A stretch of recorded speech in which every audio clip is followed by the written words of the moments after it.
타석 사상으로 읽는 삶과 죽음의 철학, 죽음 공부 세 번째 시간입니다.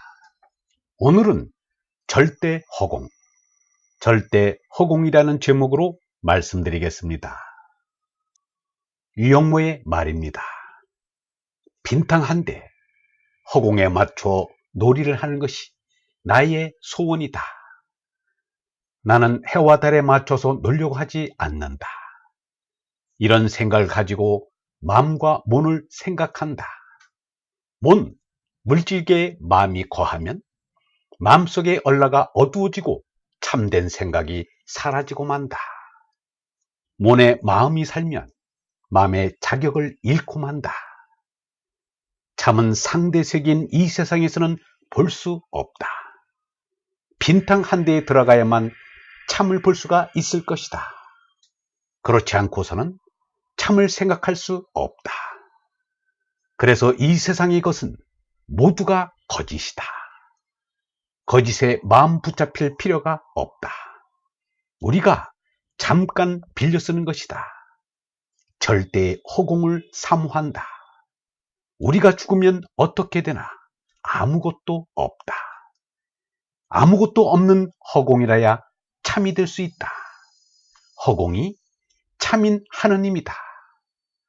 허공 없이 실존이고 진실이고 어디에 있는가? 우주조차도 허공 없이 어떻게 존재할 수 있는가? 허공 없이 존재할 수 있는 것은 아무것도 없다. 하늘을 보고 하느님을 느끼고, 바다를 보고 하느님을 느끼고, 산천의 자연을 보며 하느님을 느끼는데, 이 사람은 사람을 보고 하느님을 느낍니다. 예수 석가 같은 영성의 사람을 보면 신비하여 하느님이 저절로 느껴집니다. 예수 석가의 이름만 들어도 하느님이 생각납니다. 60조 세포로 이루어진 몸뚱이에서 온통이신 하느님을 생각하는 정신현상이 일어난다는 것은 신비가 아닐 수 없습니다. 몸에서도 신비한 일이 많습니다. 여러 사람이 모인데서 사람들이 모습을 살피면 저마다 생김새가 다 다르다는 것을 알게 됩니다. 더러 비슷하게 생긴 사람들도 있지만 자세히 들여다보면 뭐가 달라도 다르다는 게 드러납니다. 이 지구상에는 무려 70억이나 되는 사람이 살고 있는데 모두 다르게 생겼습니다. 신비한 일이 아닐 수 없습니다. 거기서 나는 하느님의 섭리를 느낍니다. 만일 한 공장에서 찍어낸 제품처럼 사람들의 생김새가 꼭 같다면 인류 사회는 너, 나, 그를 구분하지 못하여 대혼란이 벌어질 것이고 사회가 유지되기도 어려울 것입니다. 70억이 넘는 사람이 다 다르게 태어났다는 것이 기적적인 신비가 아니고 무엇이란 말인가?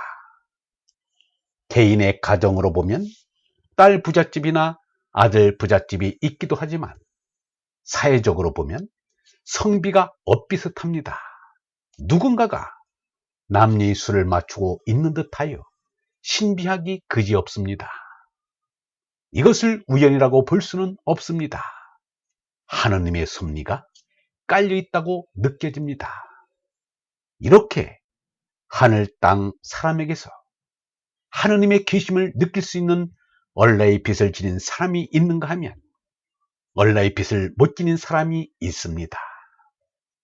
얼라의 빛을 지닌 이는 얼라를 깨달은 사람, 즉 깨달은 이입니다.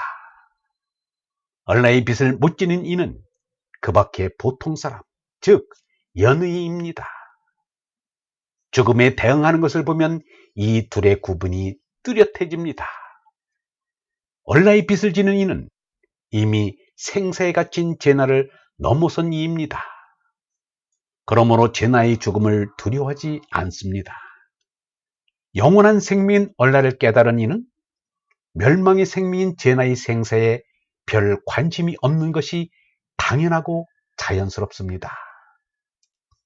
그러나 몸삼밖에 모르는 짐승인 죄나의 사람들은 짐승이 성질인 탐욕, 진해, 치우라는 삼독의 조종을 받아 끌려만 다닐 뿐 임자로서 생각을 못합니다.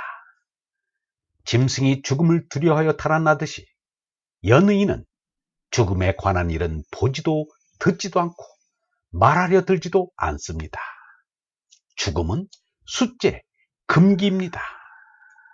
그러나 금줄을 친다고 죽음으로부터 안전지대가 되는 것은 아닙니다.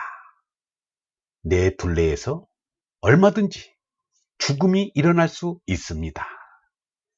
비단 내 둘레에서만 일어나는 것이 아니라 나 자신에게 직접 일어나기도 합니다. 죽을 고비를 한번 겪고 나면 신경과민이 됩니다. 뿐만 아니라 끔찍한 상상이 번개처럼 날아듭니다. 그래서 두렵기만 한 죽음을 떠올리지 않으려고 혼자서 조용히 시간을 보내는 것조차 싫어합니다. 죽음을 생각하지 않으려면 말벗, 누리벗이 필요합니다. 벗이 없으면 반려동물을 대리벗으로 삼습니다.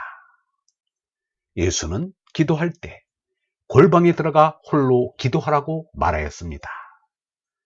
너는 기도할 때 골방에 들어가 문을 닫고 보이지 않는 네 아버지께 기도하여라.